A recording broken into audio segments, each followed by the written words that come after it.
It's the 5th anniversary of this podcast coming to your ears. And it's the all-American version of the EWA Podcast. Let's go. Woohoo! USA! USA! USA!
Welcome, everyone, to the 5th EWA Podcast. I am Craig, your gracious host for this beautiful, beautiful podcast on the internet. And with me this week for the All-American EWA Podcast Week is the man, the myth, the legend, the, unfortunately, former Grand Slam Champion. But in my defense, I had him booked when he was currently the Grand Slam Champion.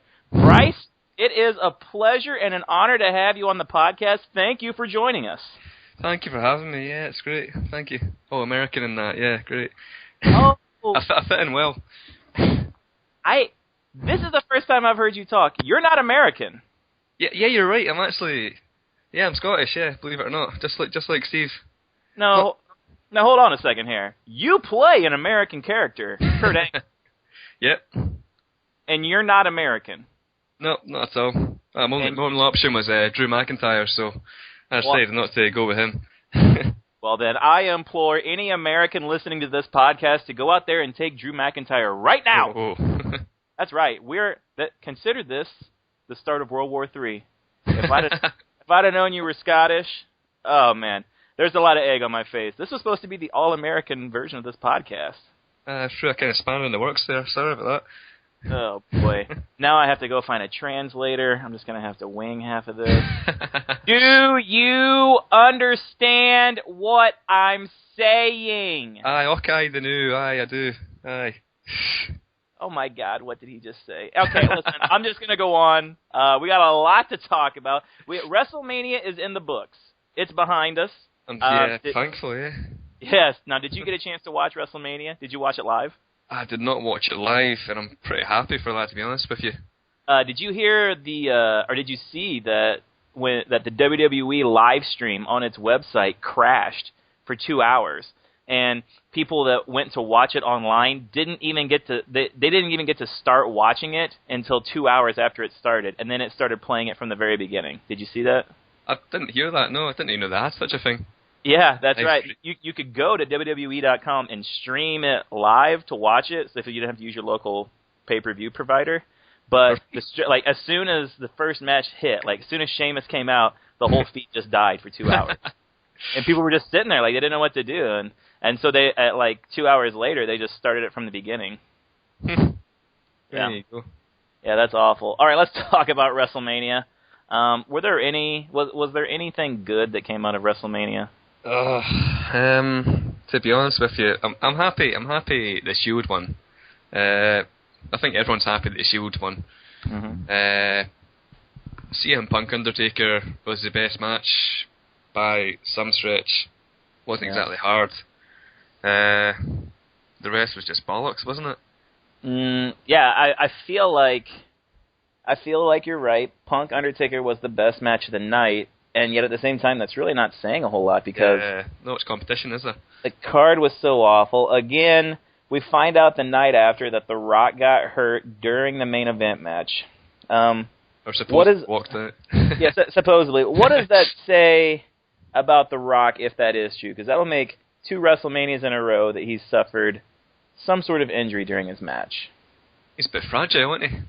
I would say so. Do you think it's more of like building up a legend, or do you think there is some truth to these injury claims? How do you mean, like? Well, like building up his legend as if saying, well, The Rock, did this and competed in this match with like a torn abdominal muscle. Yeah. That. I read something that John Cena went into the match with apparently a broken thumb and food poisoning. But wow, I don't know. I have no idea. It's just fabricated news. I don't know. The match was like visual food poisoning, and then the ending was just the ending. What was the ending all about? Oh my god! They're like giving each other hand jobs and raising each other's arms. What were you watching? Yeah. You changed channel at that point, I started watching a different movie after that. I saw John Donga give the cock a hand job. Did you not see that on the live feed? I must have missed that part. I apologize. Bryce, I don't know what it's like where you're from, but there are children listening to this podcast right now. Children in America are listening to this podcast. Poor Richie, AJ Styles. Richie, turn this off. Go downstairs. Tell your mom what happened. Seek parental guidance. Am I going to have to put a disclaimer in front of this damn podcast? Honestly, you've had me swearing quite a lot. Like, Scottish people naturally say fuck, like, constantly. Oh. Like, we use the word fuck as more of a comma. Yeah. So don't be surprised if I have a few expletives. That's surprising. I didn't know that the same words over there were cuss words. So I would be just as offensive to a global audience. Yeah, of course. Especially if they're offended by awful podcasts. Oh yeah, well you got them there. Yeah, you've got them there. They just play that. This is like waterboarding to the government over there. They just find terrorists and make them listen to this podcast. Where are we going off the rails here? Back to action. The next night, Raw. Last night, this morning, whatever you want to call it. Thoughts? Best Raw ever? Definitely the best Raw of the past at least 5 years. It's absolutely fantastic, wasn't it? Yeah, it was. And the weird thing about it was it had everything that we wanted WrestleMania to be. It had surprise turns with the ending with Ryback. It had Dolph Ziggler cashing in. It had an amazing crowd, and it had feuds that we wanted to see. I mean, I'm not saying we want to see Mark Henry and John Cena, but we'd rather see that than The Rock and John Cena again. WrestleMania seems like a distant memory, doesn't it? It seems so long ago now after that.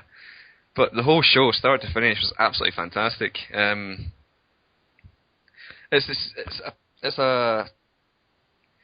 Raw's like in the past 5 years, they've had good things on it, like the Nexus. What else? CM Punk cashing in his title, but there's never been a Raw that's been just absolutely brilliant from start to finish. Right. If you get me. Well, how much of that is a testament to that crowd last night? The crowd were brilliant, weren't they? They're singing Fandango's theme like to free matches or something. Yeah, and not just that, like they were like standing up and dancing too. Doing Mexican waves, and I think at one point they were chanting RVD for some strange reason. Dude, they chanted RVD, they chanted Randy Savage, JBL. There was a Michael Cole chant. A very distant Michael Cole chant. Yeah, this crowd was very into itself. This crowd was more interested in getting itself over than any of the superstars that stepped into that ring last night.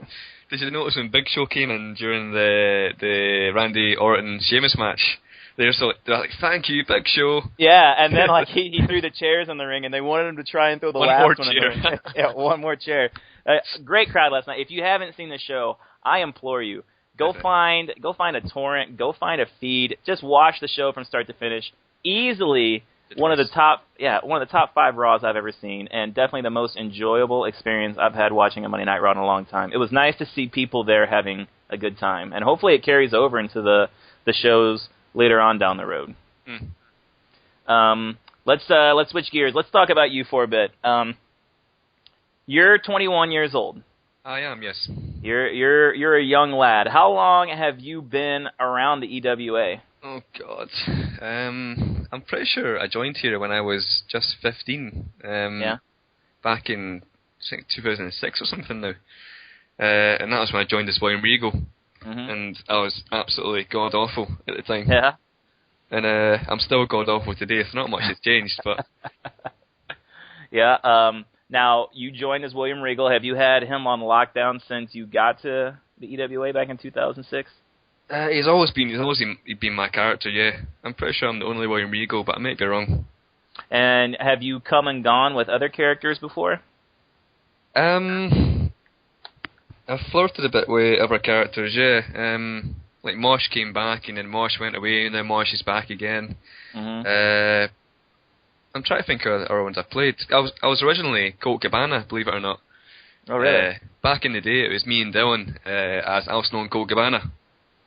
And me won the tag team championships and everything. Then I left for a while thanks to university and having a generally busy life. And I came back and he's got all these new guys. He's got the Blue Meanie, he's got Iron Sheik, he's got Kurgan.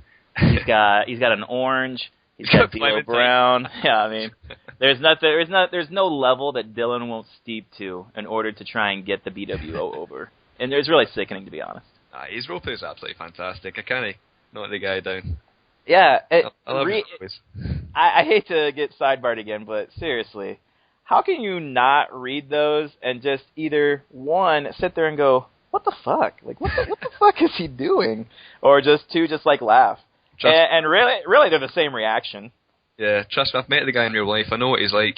His real life personality completely translates into his role plays. Yeah. He's just a funny guy, yeah. Well, and the thing is, like, he transcends that and does Steve Blackman well. Yeah. Like, just an amazingly serious, straight build person.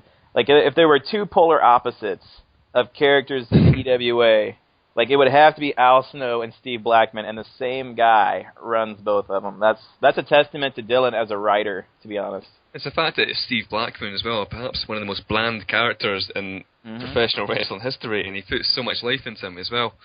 Yeah. I think that giving someone a new and original gimmick, I know I've said this before, is so much more rewarding than coming in and using a stock, like, character template. Now, I don't want to be misconstrued because Teasy does CM Punk almost better than CM Punk does. Oh, you're right. There are times that I read his role plays and I'm like, holy shit, like, this guy, like, just encapsulates and epitomizes CM Punk to a T. When you read Teasy's role plays, you can imagine just CM Punk saying it in your head, can't you? Yeah, and he's imagine so him saying that on Raw or something. Just imagine him with a microphone in his mouth. Yeah, and he's so visual in his role plays too that no one. I hate saying this, but because I hate saying one person's better at something than the other, but no one sets a scene better than Teasy. Yeah, 100%. That's when why it comes Indeed, when it comes right down to it, no one sets a scene and like the setting better than Teasy. The guy is so detailed and descriptive. It's Teasy. Kudos to him to being the champion. Let's talk about how he became the champion. You guys have been going back and forth since Super Brawl, really. Just before. And you guys have done some really, really fun stuff, as we mentioned on the podcast in the earlier weeks. Why don't you tell us about the collaboration between you two and how ideas went back and forth between you guys about the El Punkario and the Mexican tour and everything else you guys have done up to this point? Honestly, we just come up with ideas. It's like I fire an idea at him, he'll give one back at me, and we just keep rolling the ball. Ideas come out left, right, and centre, And generally, to create segments, we build some sort of skeleton for the actual segment itself. So we'll write down this happens here, and then this happens, and then Kurt Angle says this, and CM Punk says something like this, and then more and more ideas get built up for that segment along the way. Yeah. More and more ideas come out. How about we do this, or how about we do this? And I'm like, that's brilliant, Teasy. Good job. Yeah. I have yet to work with TZ, so I'm not sure what he's like as a writer, but seeing the stuff you guys have done, excites me to work with either one. It's absolutely fantastic, yeah. Yeah, as a matter of fact, it looks like I've just been booked in a match against him and Brett this week. So I saw that, yeah, triple threat. That'll be interesting. I'll just probably bring my C+ game. I'm not going to need much more. I mean, it's amateur hour down at Slam this week, I guess. So, come on. In the 5 podcasts I've done, I haven't talked a lot of shit. And I've even taken Ed on. So, I mean... take the floor. See what you... No. I'll sit back and just... This is all about you. Let's talk about... Let's continue on from your relationship with TZ to losing the title to him. I want to talk about a few things with that. How personal do you take this? When not when you lose, but just the competition aspect of writing role plays and having matches. I think it's impossible to not feel, kind of deflated when you lose a match. Right. Because obviously you spent a lot of time role playing for it. You spent countless hours in front of Microsoft Words. But as far as losing the title goes, TZ was 100% on form that week. He drowned me, essentially. He was really, really good. His role plays were fantastic. I couldn't come up with an idea to save myself. He was on top form that week, so I'm completely happy to lose the title to him, to be honest with you. That is a tough situation to be in. I've been there before, where you just sit there and you look at the blank document and you go, I don't know what I'm supposed to do right here. Exactly. So what can I do with this? Yeah, and I've started so many scenes and role plays and just had to go back and just backspace because I'm just like, that's not a that's not a championship caliber idea. Yeah, I've done that myself a few times as well. And this is the one thing that I have a problem with, and I'm going to be just flat out and honest with it. This is the one thing that scares me about when the national title is finally taken away from Cody Rhodes. So I want to talk to you about it. When somebody actually escapes the store, yeah. Yes. How do you, and I'm going to try and be as nice as I can about it, but I'm going to be pretty direct. How do you escape the threat of obscurity when you lose the title? Because let's take a look back at the champions from the last year between Paul Burchill and Steve Corino and Val Venus, okay? Let's just use these three as an example.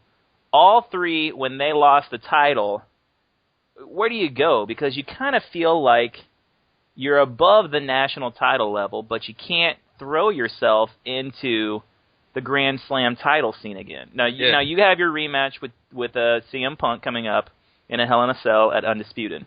Aside from that, though, how do you avoid falling into obscurity with a talented roster like this? Guys like Steve Blackman, guys like Steve Corino and Paul Burchill when he was here, Val Venus. There's an echelon there between national title and Grand Slam title where it's just packed. Yeah, I don't know how you'd go about it. You just got to speak to people, see if anyone's interested in a feud. Say message one of the new guys, Eddie Kingston. He's obviously looking for some kind of feud now. His roleplay is absolutely fantastic, by the way. I don't know. He's got to keep yourself out there, I suppose. Keep yourself sending segments in. Keep yourself in matches. But yeah, I've no grand solution for that. I don't know. Yeah, I probably caught you off guard with a question like that, and I apologize. But it is a reality of what we do because when a guy comes out of that title scene and there's nowhere else to go. Yeah. You start looking around and you're like, you start sending out messages like, hey, what do you got? You got something going on? And hey, you have something going on? Do you think that maybe we could get something? It's tough because you have to. Initially you start out being picky and you choose what's best for you, and then you're just like, seriously, anyone work with me, please. Dolph Ziggler, yeah, same one. Yeah, exactly. Let's go back and talk about Civil War. Okay. What are your thoughts on the Civil War Battle Royal itself? Very, very well written, as you would expect from Newt. Surprise winner. I suppose if anyone's going to win in that fashion, it's going to be Brett, isn't it? Right. You had no inclination that Val Venus would be making a comeback there. No, not at all. I thought he was telling the complete truth in the first podcast. Yeah. As a loyal listener, I was very disappointed. Yeah. Brett and yourself have had a pretty good, almost like side feud going on. You two have never really went head to head. I think everyone can agree that as far as writing goes, you two are two of the best in the Fed. And depends who you're asking. Well, it's my fucking podcast, and I'm saying so. If they want to start their own and diss somebody, that's fine too. Okay, here's my list. Me, number 1. Everyone else, 2. Tied. 25. Is this the worst role players in the Fed, or is this? No. Apparently, I should have been a bit more specific. Everyone, give it up for Bryce. This will be his only podcast appearance. Cutting it short. Next time, you will be on the All Canadian podcast. No, there's a top echelon of writers, and you can see that in the characters, and you know what I'm talking about. Civil War. Brett came out on top. Now that have you won Civil War, Bryce? I have won Civil War, yeah. As William Regal a few years ago. Now, from what I can tell, is a Civil War win basically like a Money in the Bank thing? See, I'm not actually sure. I've got a weird kind of situation with that because at the time at that Civil War pay-per-view, I was William Regal in the main event versus it was John who was playing Jimmy Jacobs at the time, and that was for what was called the Triple Crown Championship back then, and I lost the match. John beat me, and immediately after that match was Civil War, and then I think Newt was the GM at this point, and Newt just had William Regal win Civil War based on my role plays for my match against John. So it was strange how it came about because I was role playing for that match. I wasn't role playing for Civil War. Right. And then did you just go on to the next pay-per-view to take on John again? To be honest, I think I disappeared. I'm not going to lie. I'm pretty sure something happened in my life, and I was I gave up.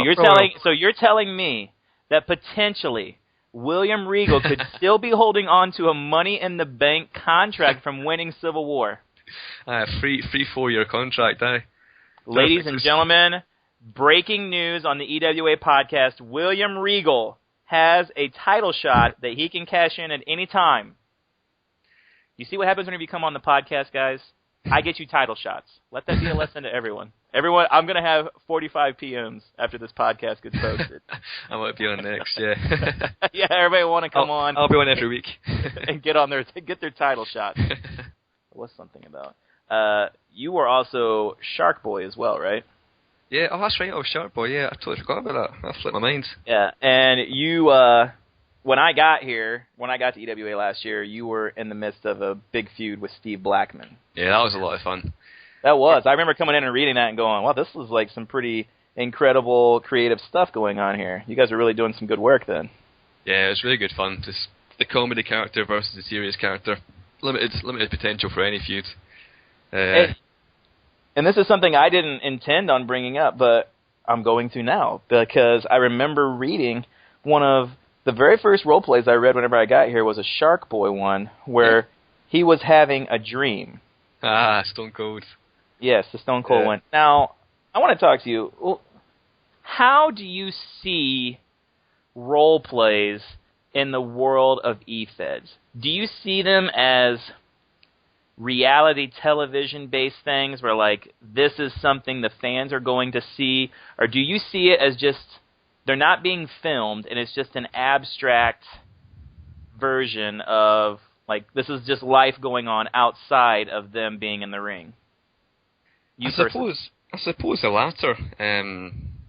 It's with the invisible camera, so to speak. Just following the guy around in his everyday life. That's try to tell a story at the same time. That's just what I try to do. Because then you start getting into the use of dreams and flashbacks. Yeah. And then you start to wonder if your role play is being presented as like a sitcom television show, or if this is just organically happening in your character's life. When I think of role-playing, I think of kind of writing almost a short story. It's got a beginning, a middle, and an end. I try and make it as interesting as possible with those 3 bits. Like I plan out my roleplays every time I roleplay. I can never just open a blank document in Microsoft Word. I've always got to plan out what's going to happen in it and when it's going to happen, just so I can be sure I've got like decent material in it. Because I can't be trusted when I go off on a tangent. I can talk a lot of shite at time my roleplay, so I've got to have everything planned out just in case. That's how I go about it anyway. What about yourself? I personally see them as they're being filmed for the fans and your opponent to see. Yeah. But I've been just as guilty of using the dream and flashback sequence as well. Yeah. Which, if you're presenting them as a reality television-esque type thing, then it doesn't make sense to use the flashback and the dream sequence. Yeah. I guess at the end of the day, all that matters is how Newt sees it. So yeah, he seems to like it, so I'm just going to keep doing it. yeah. If you just keep presenting a great story, then it doesn't matter how it's being presented. But that's something I've thought of. How long does it generally take you to type out a role play? Oh God. See, I've got dyslexia, so I took quite a lot longer than most people, I'd imagine. Really, you're dyslexic? Yeah, believe it or not. Wow. Probably anywhere between 4 and 6 hours for one role play. Mm-hmm. That's generally the time span anyway, and I got about half an hour planned out. Yeah, and you don't just sit down and start typing, you kind of make like a flow chart. Yeah, pretty much, yeah. Like, this is going to happen here, and this is going to happen here. And yeah, that's how I plan it out anyway. Do you ever catch yourself saying the lines you're writing out loud in a Kurt Angle voice? Not in a Kurt Angle voice. I found myself reading out Kurt Angle's dialogue just to make sure it kind of makes sense, if you get me. Yeah. Just to make sure everything works, but I've never put on the old American accent now. Yeah, because there are things that you write as Kurt Angle that I say it in my head as Kurt Angle, and I'm like, really? yeah, like that's definitely something he would say.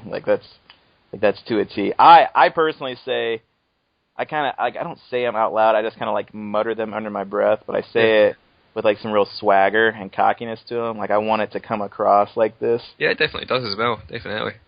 So that's always helpful.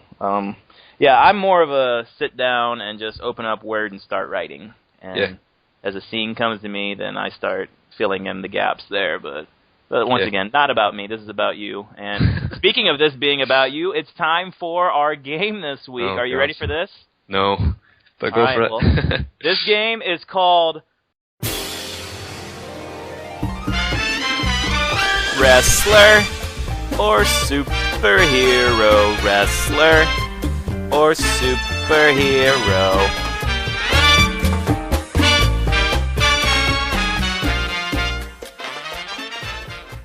All right, the concept of this one is pretty simple. I'm going to name someone.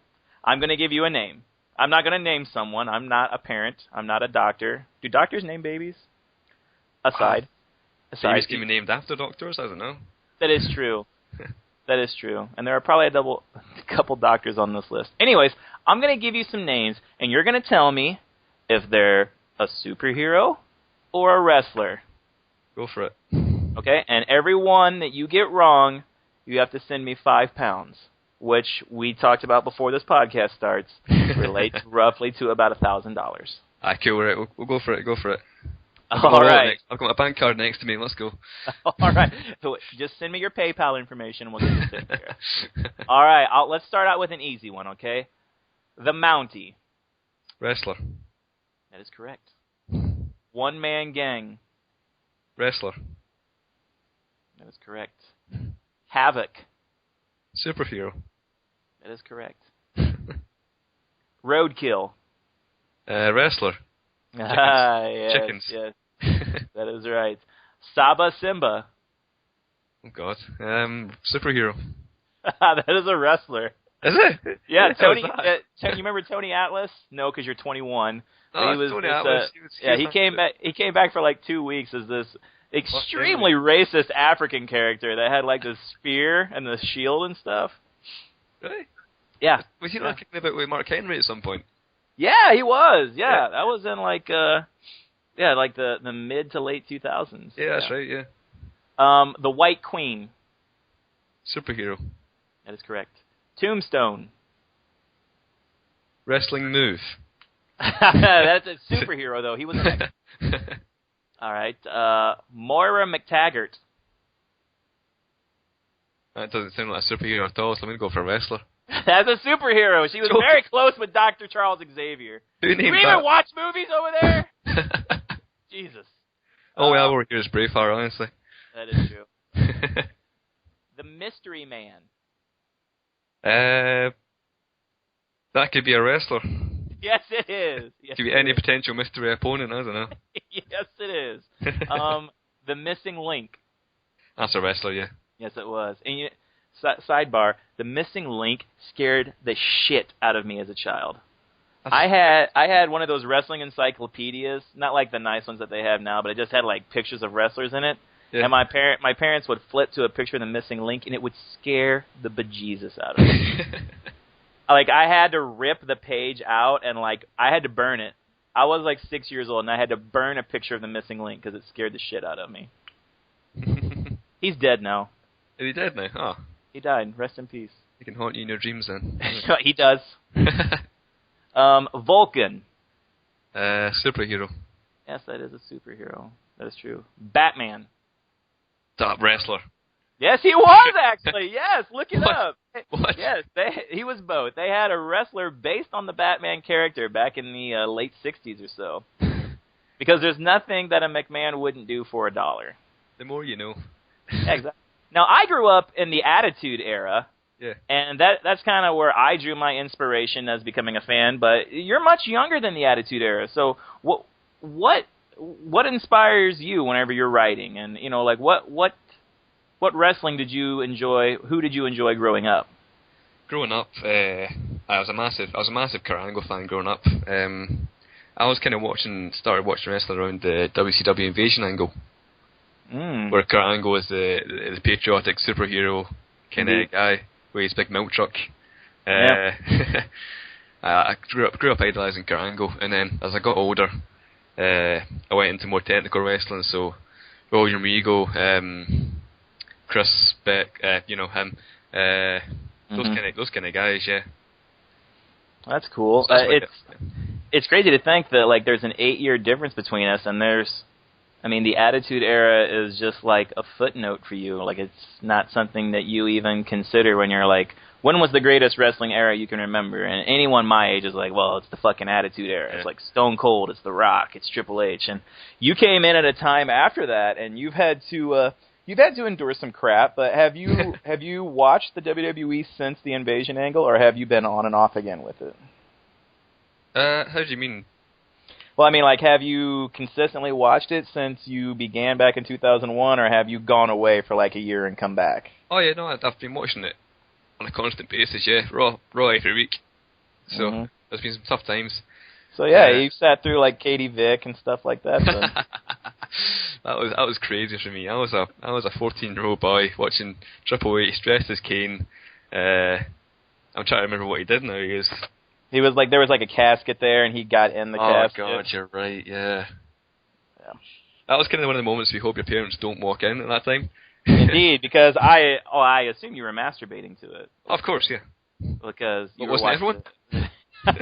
I keep the video on my computer. Oh my God! I hope that this podcast never hears the light of day. What are your thoughts on winning the King of the Ring last year?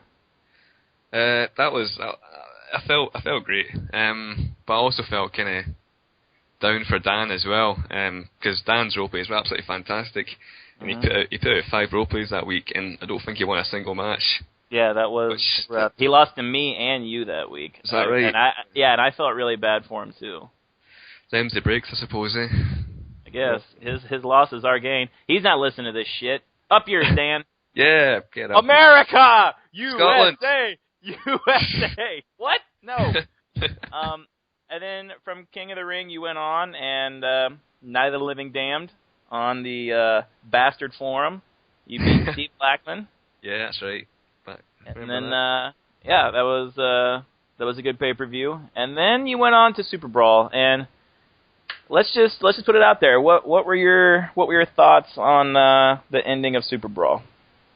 Well, like I said earlier, Newt's match rating is absolutely fantastic. I was looking down the match. Every line was just, oh shit, I'm gonna get beat. Oh shit, I'm gonna win. I'm gonna get beat. I'm gonna win. The final reaction to it was, I didn't think I was going to win in the first place, to be honest with you. Well, I thought it was very, very close between pretty much every team in it. So I was disappointed, as everyone would be, just because there's so much effort you put into it, and the guys in my team, K2, TZ, Dan. But like I said, them's the breaks. I couldn't have lost a better guy, I suppose. Valvinius' role plays were fantastic that week. Everyone else in the team was great as well, the Vegas Connection, and yourself, of course. Thank you. I'm not trying to stir shit, but what was the thought process with replacing Daniel Bryan with Damian Sandow? It was more, we're looking for kind of a strong stories to go in with the team. I'm trying to think what happened. Damian Sandow attacked Daniel Bryan and forced his way into the team angle, which gave Daniel Bryan a reason to kind of seek revenge on that. And he did. He won the Fatal 4-Way, I think it was, at the pay-per-view. Yeah. Yeah, and then that started the whole thing with... It was going to start a whole thing with Daniel Bryan and Kurt Angle, but Chris got kind of tied up in some personal stuff, didn't he? Yeah, Chris got pretty tied up there. Yeah. So. What are your thoughts on the fact that Shark Boy's last 3 matches in the EWA have been against other characters handled by yourself? Is that right? Yeah, that is true. And I think they've all been like title matches on Slam where Kurt Angle just beats the crap out of him. So I mean, so many title defenses. yeah. No, I'm just giving you shit. But why the abandoning of Shark Boy? Well, believe it or not, I think Sir accidentally deleted the Shark Boy account. Oh.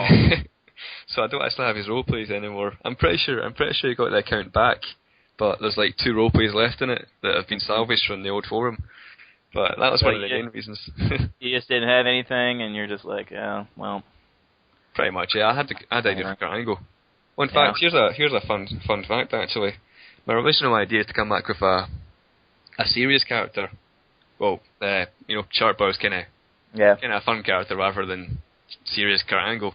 But my first idea was to have Evan Bourne, believe it or not. He was going to be pro-drugs. Really controversial kind of storyline with him. Because what he's like in WWE, he's always getting suspended for some kind of drugs or whatever. So I was thinking of just bringing him in as a real bastard and just kind of rolling with that. But then I noticed he was taken by I don't know the guy who handles them. Sorry. Yeah, that's all right. I worked with him, and I don't know his name either. So that's right. We'll call him Evan. Evan Bourne. Yeah. How about this? And this is something.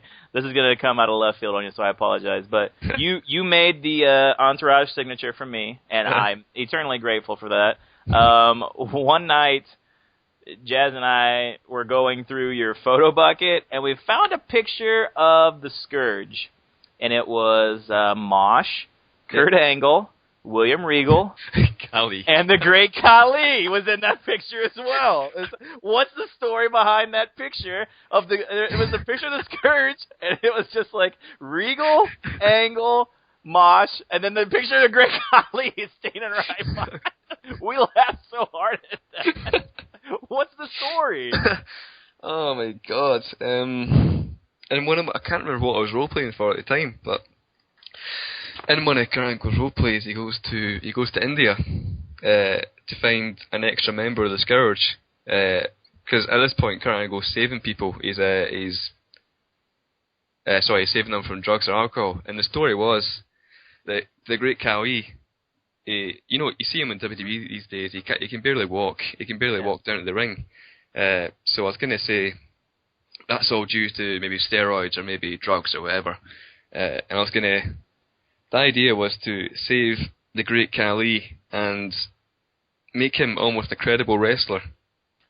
But that didn't happen. I dropped it like 2 weeks later.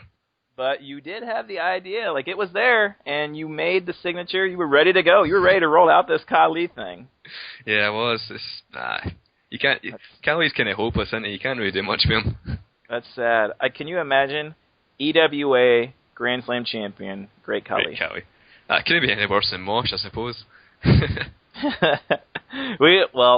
Thankfully, Great Kali went off to the store and hasn't been seen from ever since. He was Thankfully, though, you have not gone off to the store, Bryce, and you've been a tremendous guest host this week. I cannot thank you for coming on. You and I have been talking back and forth for weeks about this opportunity to come on here and do this. You said you went out and bought a brand new headset. Still sounds like shit, but thank you for going out and doing that. I appreciate having you on. You are a great member of the EWA, and I'm honored to have you on here because of everything you've accomplished in the last year. It's been an absolute pleasure, mate. I just want to say thank you for this whole podcast thing. It's absolutely fantastic. It makes EW what it is, it makes it original compared to most other e-feds. It's a great idea you've got here, so I can't wait for next week's. Well, thank you. I appreciate the kind words, and if anyone else would like to join me on the podcast, feel free to do what Bryce did. Go out and get yourself a headset. £5, $1,000. Once again, not real clear on the currency translation, but go out and get yourself a headset and download Skype. It's just a program that's a lot like using a telephone. Add me on there. Send me a private message. Say, hey, I'd like to come on the podcast. I'm definitely open to having 2 people on, 3 people on. I'm a lot like your mom in that sense. Hey-oh! High five across the internet. Go. Got it. But thank you again, Bryce. Best of luck to you coming up at Undisputed against CM Punk at Hell in a Cell. Teasy, gonna have to call you out, man. Bryce came on. It's time for you, the champion, to come on here and join me on the podcast. But not if you beat me on Slam this week. Just stay the fuck away. You're banned. You're banned if you beat me. Yeah, you're banned from the podcast. To the store. To the store with you. All right, Bryce. Thank you so much, and have a great rest of your evening. I know it's late there, so thanks for staying up and hanging out with me. You too, mate. It's an absolute pleasure. Thank you very much. Thank you, bud. Thank you.